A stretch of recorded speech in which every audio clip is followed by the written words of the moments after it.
I found myself at a turning point in my life at 35. As a software engineer, I had what many would call success. A beautiful home in the suburbs, a thriving career, and what I thought was a rock-solid 8-year marriage to Jessica. My half-brother Ryan seemed to have it all figured out too. That is, until that fateful company retreat in Aspen, when I caught Jessica and Ryan together in our hotel bed. Before I continue this painful story, let me know where you are watching from, and hit that like and subscribe button. Trust me, this journey of betrayal and redemption will show you how sometimes losing everything is the beginning of finding yourself. I grew up in a blended family in suburban Boston, with a life that seemed ordinary enough on the surface. My mother remarried when I was 10 years old, bringing my half-brother Ryan into my life. He was 5 years older, and from day one I looked up to him as the epitome of what I wanted to become. Ryan was athletic, charismatic, and seemed to navigate social situations with an ease that always eluded me.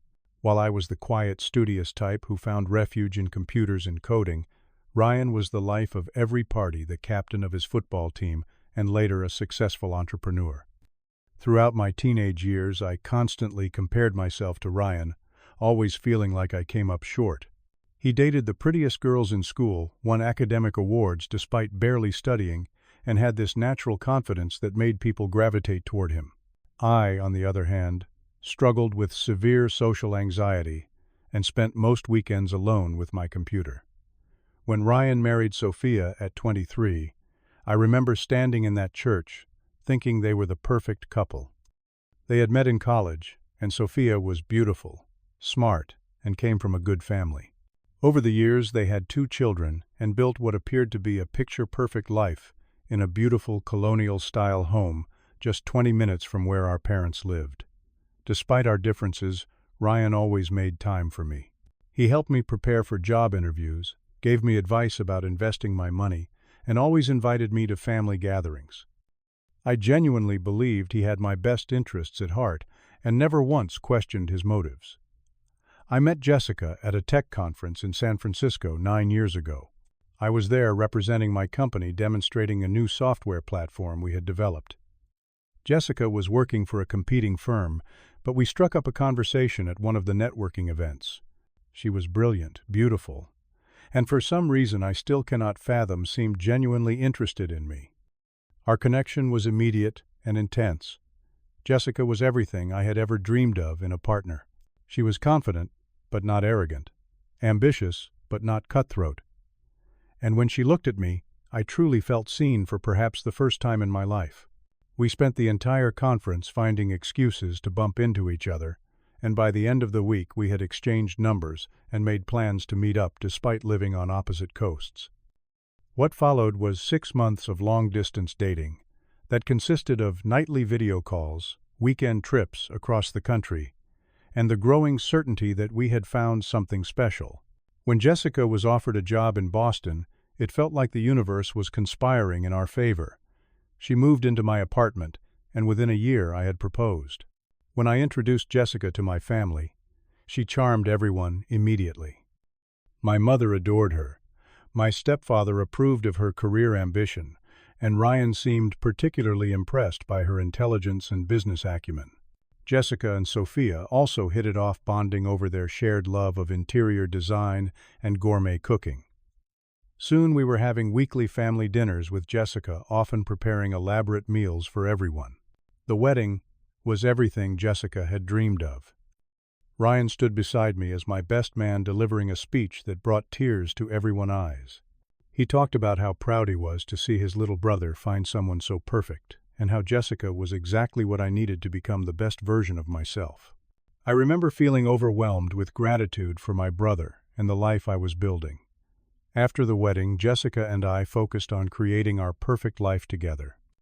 We purchased a beautiful home in an upscale suburb with excellent schools, thinking ahead to the family we hoped to start. I continued climbing the corporate ladder at my tech firm, while Jessica received promotion after promotion at hers. From the outside, we were the quintessential power couple. About 3 years into our marriage, we started trying for a baby. Month after month of disappointment led to fertility testing, which revealed issues that would make conception difficult. We began expensive and emotionally draining IVF treatments, which consumed much of our time, energy, and savings.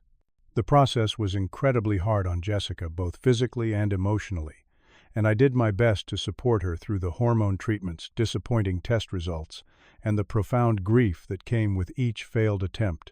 During this challenging time, Ryan and Sophia were incredibly supportive. They would invite us over to spend time with their children, seemingly understanding our need to be around family, without addressing the fertility elephant in the room. Ryan would often take me out for drinks, letting me vent about the stress and heartache.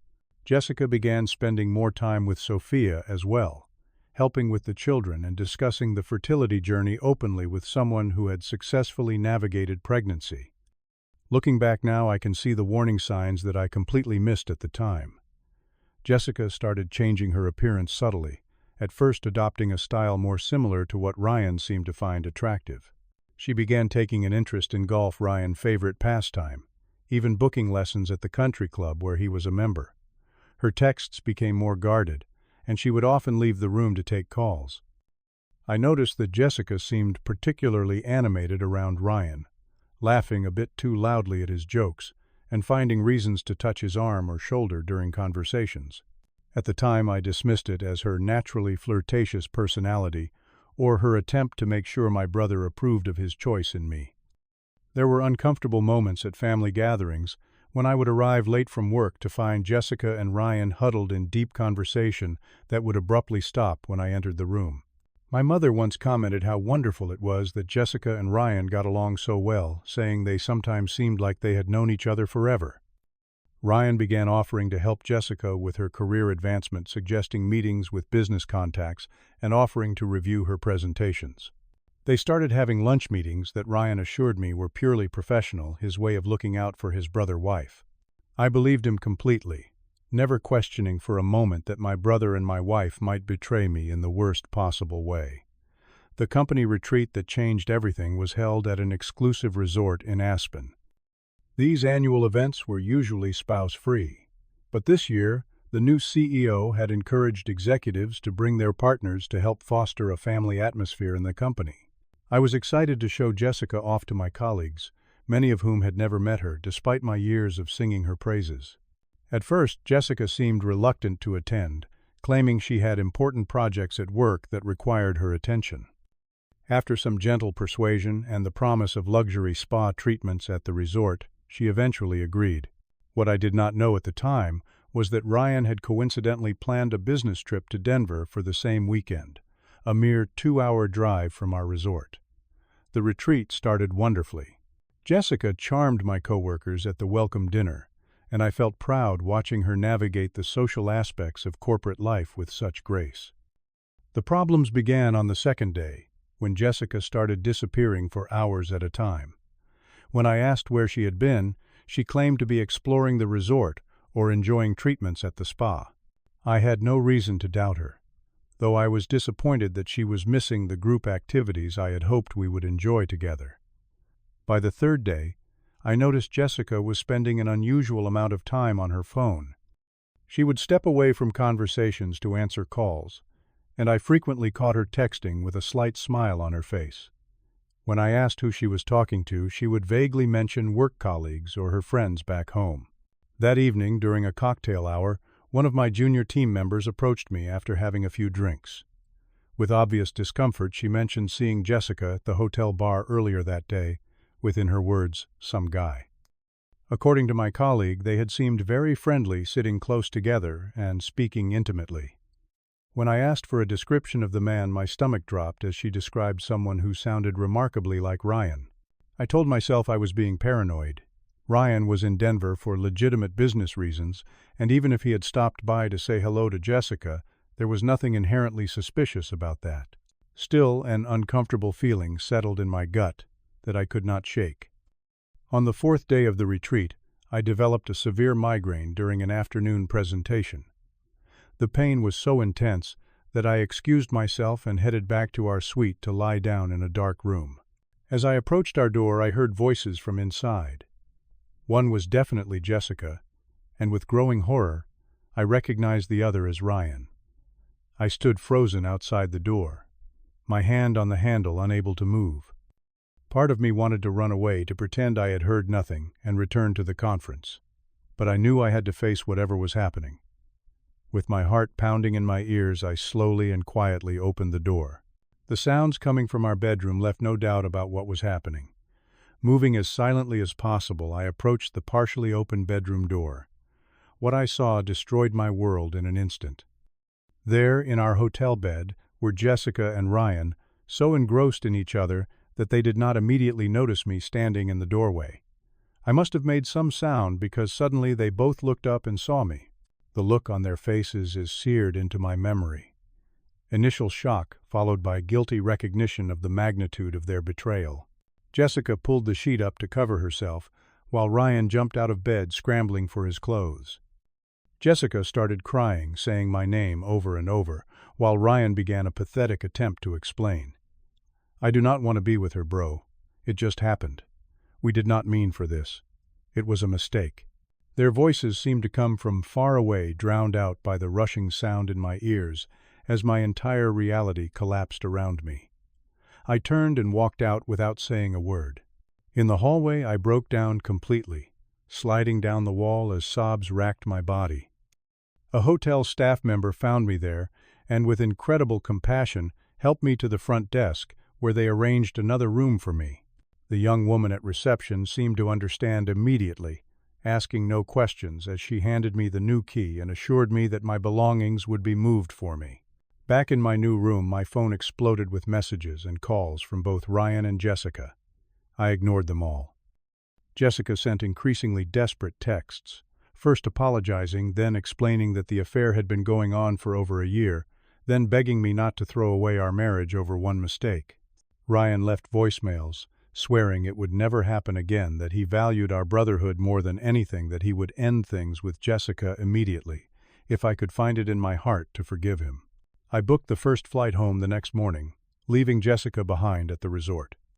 During those hours alone on the plane, I felt completely hollow, as if everything that made me who I was had been scooped out, leaving only an empty shell. By the time I landed in Boston, one emotion had begun to fill that void: rage. The week after discovering the affair was the darkest period of my life. I took time off work, barely ate or slept, and ignored the constant barrage of calls and texts from Jessica, Ryan, and eventually my parents, who had apparently been informed of the situation. I spent hours staring at the walls of our home, everything around me, a reminder of what I thought we had built together. On the third day, I contacted a divorce attorney my company had used for corporate matters. He agreed to see me immediately, recognizing the urgency in my voice. In his office, I laid out what had happened, and he advised me to gather as much evidence of the affair as possible before confronting Jessica with divorce papers. Following his advice, I began a methodical search through our shared accounts and devices. What I discovered was far worse than I had imagined. There were countless text messages between Jessica and Ryan, going back more than a year, hotel reservations they had made for weekend getaways, and credit card charges for gifts Ryan had purchased for my wife. The level of deception was staggering. They had created elaborate cover stories, with Ryan telling Sophia he was on business trips, while Jessica told me she was visiting her sister or friends. In one particularly painful email exchange, they discussed their future together, with Jessica expressing frustration about our ongoing fertility treatments that were taking both an emotional and financial toll on her. Ryan had responded by assuring her that once they were together, they could start their own family if that was what she wanted. The casual way they discussed discarding their current spouses and families felt like a physical blow. Armed with this evidence, I met with my lawyer again. He informed me that Jessica might try to claim half of my considerable savings and stock options in the divorce. Fortunately, we had signed a prenuptial agreement before our marriage that included infidelity clauses. While Jessica had insisted at the time that it was unnecessary, my company had strongly encouraged it due to my equity position. That foresight would now protect me from financial ruin on top of emotional devastation. A week after my return from Aspen, I received a call from an unexpected source. Sophia, Ryan's wife, wanted to meet with me privately. We arranged to meet at a quiet cafe far from both our homes. When she arrived, I barely recognized her. Always impeccably put together, Sophia now looked haggard and years older than her age. She told me that Ryan had confessed everything, claiming he was in love with Jessica and wanted a divorce.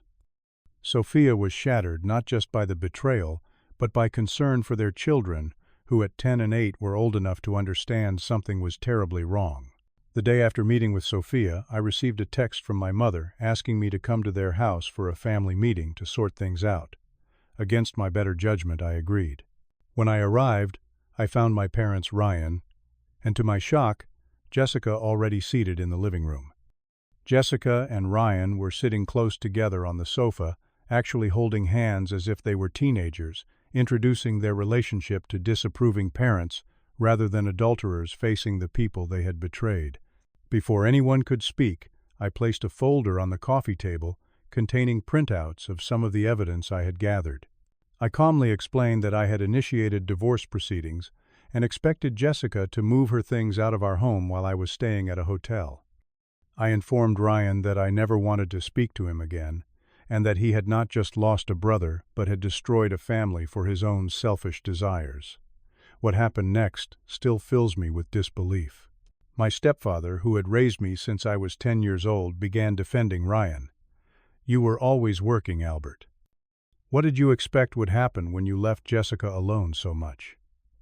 My mother joined in, suggesting that perhaps this was just a phase, a mistake that we could all move past if I was willing to forgive Jessica. "Everyone makes mistakes, Albert," she said, as if my wife and brother having a year-long affair was equivalent to forgetting to take out the trash. As the conversation continued, it became clear that some family members had suspected the affair but had kept quiet about it. My aunt had apparently seen Ryan and Jessica together at a restaurant in a neighboring town, but had convinced herself it was an innocent lunch. My cousin had noticed their excessive texting during family gatherings but had decided it was not her place to say anything. Sophia arrived halfway through this appalling family meeting, having been invited by my mother, who thought her presence might help with reconciliation. Instead, Sophia unleashed her fury, not just at Ryan and Jessica, but at my parents for their attempt to minimize the betrayal. She demanded to know how they would explain to her children that their father had abandoned them for their wife, and how they could possibly expect either of us to forgive such a profound breach of trust. By the end of that disastrous meeting, I had made the decision to temporarily cut contact with my parents. Their willingness to excuse Ryan's behavior and pressure me to reconcile with Jessica made it clear they would never truly be in my corner. As I left, my mother tearfully asked me not to throw away decades of family bonds over one indiscretion. I replied that it was not I who had thrown anything away. The divorce process was as ugly as I had feared. Jessica, now living with Ryan, hired an aggressive attorney who challenged our prenuptial agreement and attempted to claim half of my assets, including stock options from my company that had significantly appreciated over our years together. She argued that her support had been instrumental to my career success, conveniently forgetting that her own career had flourished during our marriage as well. Ryan, despite his claims of wanting to make amends, was secretly advising Jessica and helping fund her legal battle against me. I learned from Sophia that Ryan had withdrawn a substantial sum from their joint savings to pay for Jessica's legal expenses, further depleting resources that should have gone toward his children's support. The local business community was small enough that word of our situation spread quickly. My company position was high-profile enough that the divorce case attracted attention from local business publications, adding public humiliation to my private pain.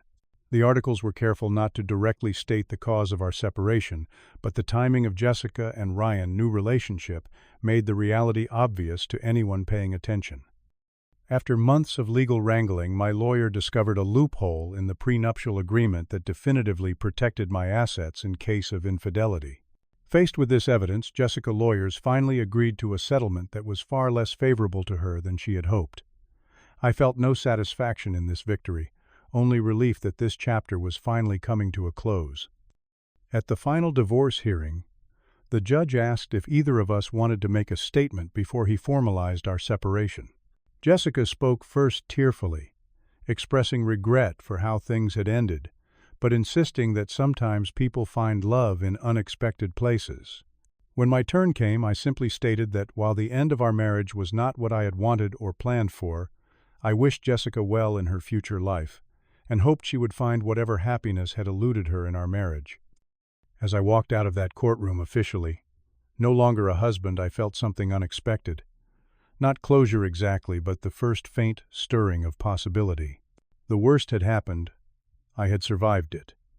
And now I had the chance to rebuild my life on my own terms. In the aftermath of the divorce, an unexpected alliance formed between Sophia and me. What began as occasional text messages, checking in on each other, evolved into regular coffee meetings where we could freely express our anger, grief, and confusion to someone who truly understood. Unlike well-meaning friends who offered platitudes about everything happening for a reason, Sophia and I could be brutally honest about the depth of our pain. Sophia was navigating her own difficult divorce proceedings, complicated by the 2 children she shared with Ryan. We found ourselves helping each other with practical matters as well as emotional support. I assisted her with financial planning as she prepared for a future as a single mother while she helped me furnish and decorate the new apartment I had purchased, making it feel like a home rather than just a place to sleep. Perhaps the most meaningful aspect of our friendship was our shared commitment to supporting Ryan's children.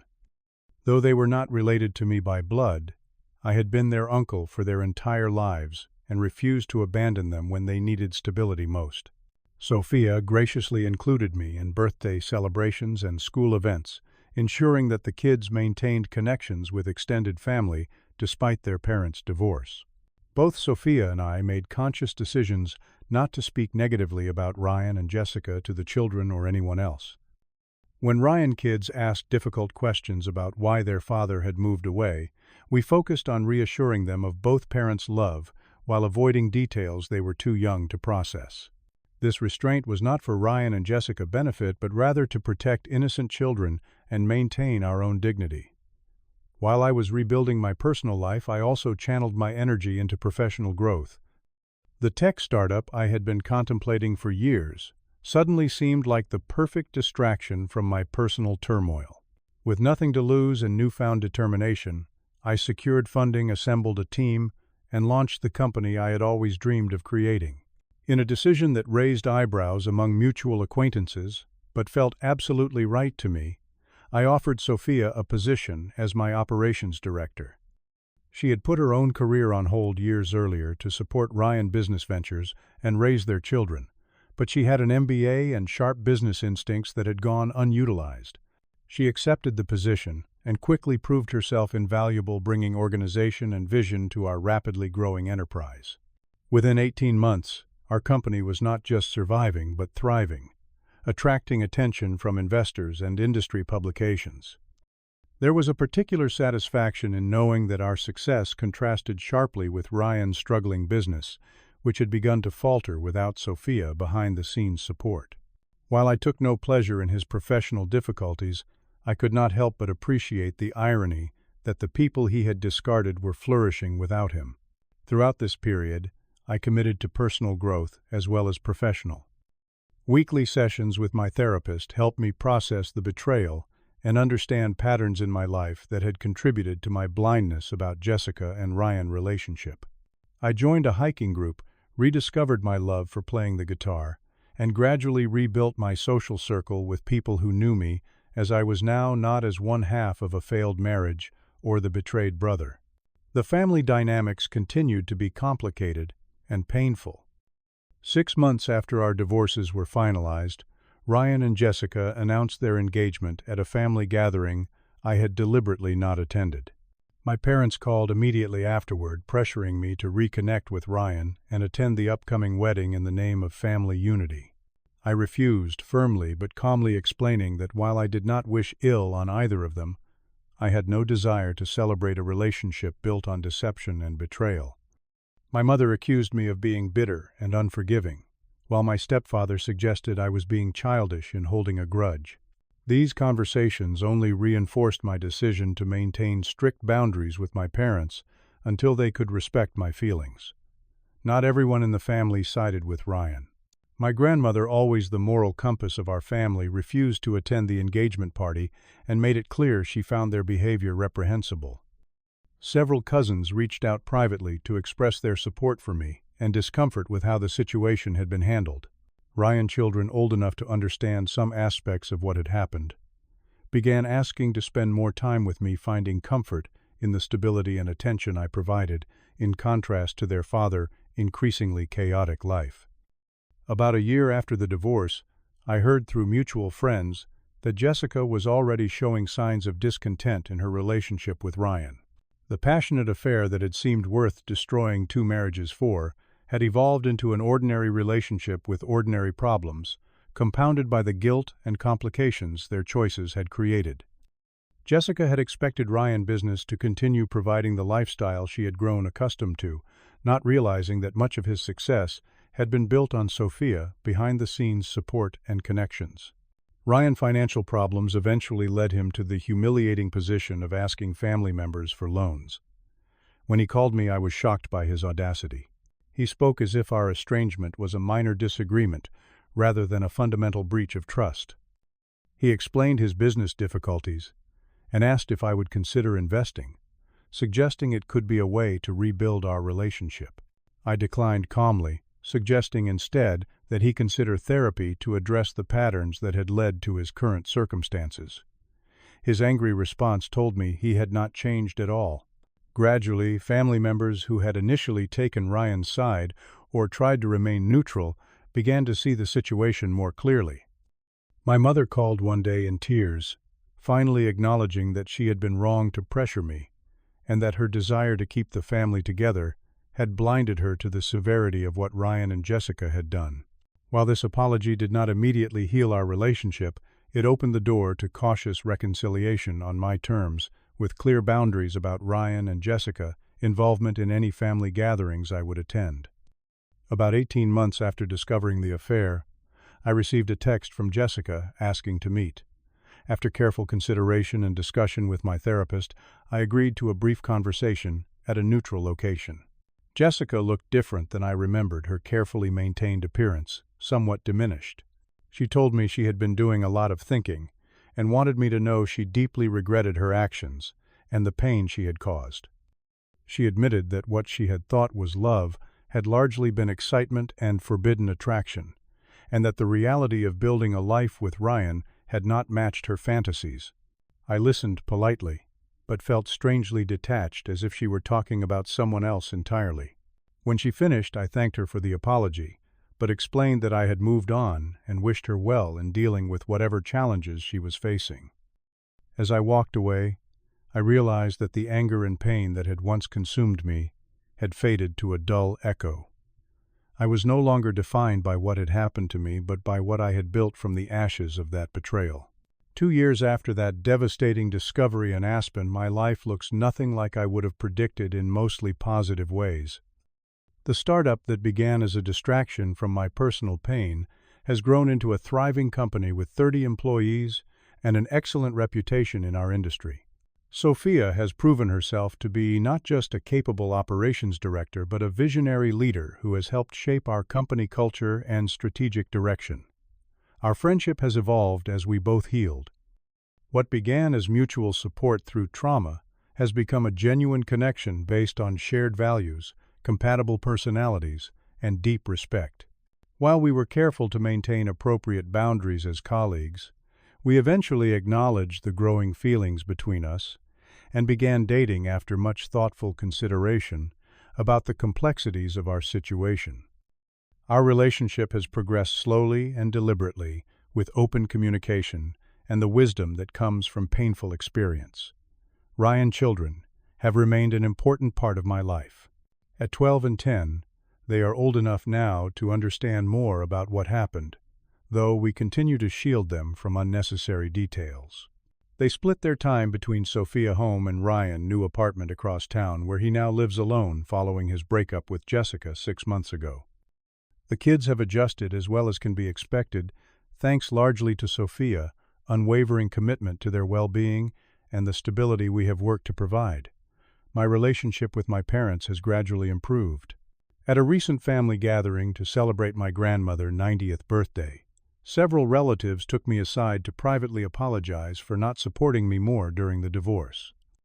My mother and I have rebuilt our relationship through careful conversations and her willingness to respect my boundaries regarding Ryan.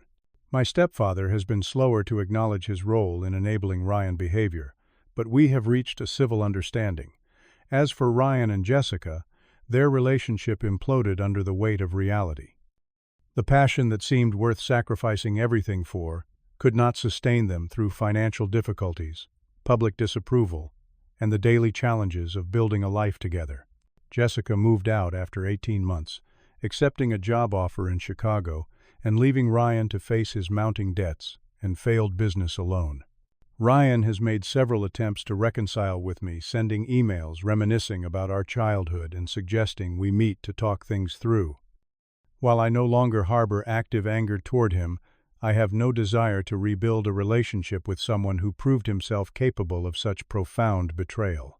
I respond politely but briefly to family news he shares, maintaining the minimum contact necessary for family functions, but nothing more. Perhaps the most surprising outcome of this painful chapter has been my own personal growth.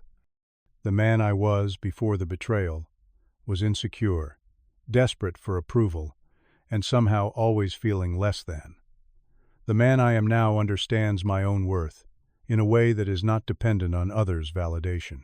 I have learned to trust my instincts to create and enforce healthy boundaries, and to recognize that losing relationships that were not serving me well is not always a tragedy.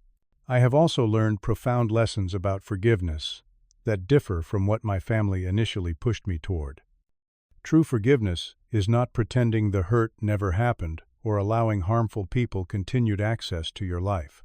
It is releasing the burden of anger and resentment for your own sake, while still making wise choices about who deserves your trust moving forward. I have forgiven Jessica and Ryan not to free them from the consequences of their actions, but to free myself from being defined by what they did.